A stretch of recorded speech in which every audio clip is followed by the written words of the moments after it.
Terra Luna crypto currency की value गिरते ही कई बड़े बड़े इन्वेस्टर बुरी तरह बर्बाद हो चुके हैं, जिनमें से एक है ब्रिटिश यूट्यूबर और दूसरे हमारे हैं रैपर जैज ओला, जिन्हें हम KSI के नाम से भी जानते हैं। बताया जा रहा है कि टेरा लूना की पूरी 100% वैल्यू खत्म हो चुकी है और इसी कारण से KSI को 28 लाख डॉलर का लॉस हुआ है। अगर हम इस लॉस को इंडियन रुपये में कैलकुलेट करें तो ये 2 करोड़ रुपए का लॉस होता है और यही वो वजह है कि इसे अब तक का सबसे बड़ा लॉस माना जा रहा है क्रिप्टो करेंसी के अंदर। नमस्कार दोस्तों, मैं अखिलेश कुमार आज की वीडियो में आपका स्वागत करता हूं। आज की वीडियो में हम जानने वाले हैं कि टेरा लूना में ये लॉस कैसे हुआ और क्यों हुआ। तो चलिए स्टार्ट करते हैं।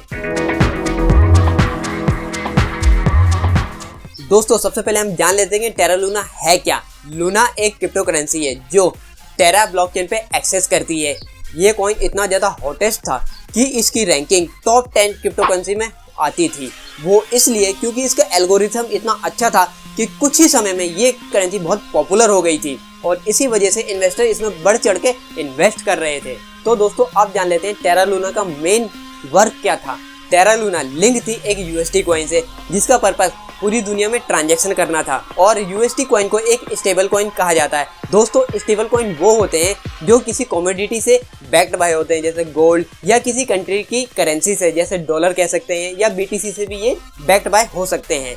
मैं यहाँ पे आपको बताना चाहूँगा कि लूना किसी भी कमोडिटी से बैक्ड बाय नहीं था, वो सिर्फ USD कॉइन से लिंक था, जिसका पर्पस USD कॉइन को $1 पे मेंटेन करना था। सपोज आप US के अंदर जॉब करते हैं और अपनी फैमिली को $1 लाख भेजना चाहते हैं। इसके लिए आप BTC और इथेरियम का यूज कर सकते हैं, लेकिन इसमें एक डाउट है क्योंकि ये क्रिप्टो करेंसी इतनी वोलेटाइल है कि चंद सेकंडों में इनके रेट फ्लक्चुएट होते रहते हैं। तो आपने $1 लाख अपनी फैमिली को भेजे हैं, लेकिन इसमें एक डाउट है कि आपकी फैमिली को 85 या 90 लाख ही मिल पाए। तो इसी चीज को दूर करने के लिए मार्केट में स्टेबल कॉइन है, जिनमें से एक है UTC कॉइन। अगर आप UTC कॉइन का यूज ट्रांसफर के लिए करते हैं, सपोज आप $1 लाख अपने फ्रेंड या फैमिली मेंबर को भेज रहे हैं, तो उन्हें $1 लाख ही मिलेंगे वहाँ पे, क्योंकि USD एक कॉइन की वैल्यू $1 रखी जाती है और ये वैल्यू टेरा लूना से मेंटेन की जाती है। जब कभी USD का प्राइस ज़्यादा हो जाता है तो टेरा लूना उसमें मिल्टिंग करके इसका प्राइस $1 कर देती है। जब कभी इसका प्राइस $1 से नीचे जाता है तो इमीडिएटली टेरा लूना इसका प्राइस $1 कर देता है, क्योंकि टेरा लूना का काम ही यही है कि वो USD कॉइन को $1 पे मेंटेन करके रखे। तो दोस्तों आपने जाना कि टेरा लूना क्या होता है और उसका मेन काम क्या है।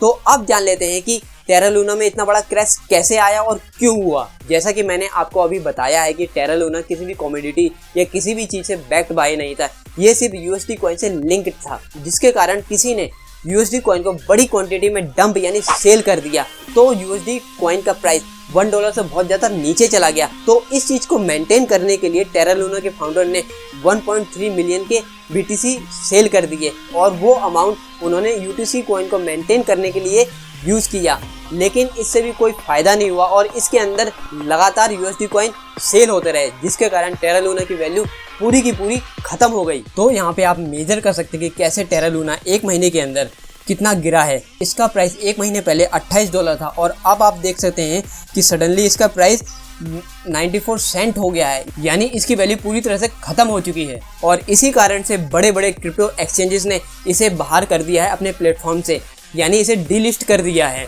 और इनमें से एक है क्रिप्टो एक्सचेंजेस जिसका नाम है बाइनेंस, जिसने टेरा लूना को अपने प्लेटफॉर्म से डीलिस्ट कर दिया है। आई होप दोस्तों कि आपके मन में जितने भी डाउट्स है वो सारे क्लियर हो पाए होंगे इस वीडियो से। आपने जाना होगा कि टेरा लूना में ये क्रैश कैसे हुआ और किसके कारण हुआ। तो इस वीडियो के लिए एक लाइक तो बनता है, तो जल्दी से इस वीडियो को ज़्यादा से ज़्यादा लाइक करें और इस वीडियो को अपने फैमिली मेम्बर और फ्रेंड के साथ शेयर करें, ताकि वो भी जान पाए कि टेरा लूना में ये क्रैश कैसे आया। और दोस्तों अगर चैनल और वीडियो के रिगार्डिंग कोई सुझाव हो तो कमेंट बॉक्स में जरूर बताएं। तब तक सीखते रहिए, आगे बढ़ते रहिए और यूं ही मुस्कुराते रहिए।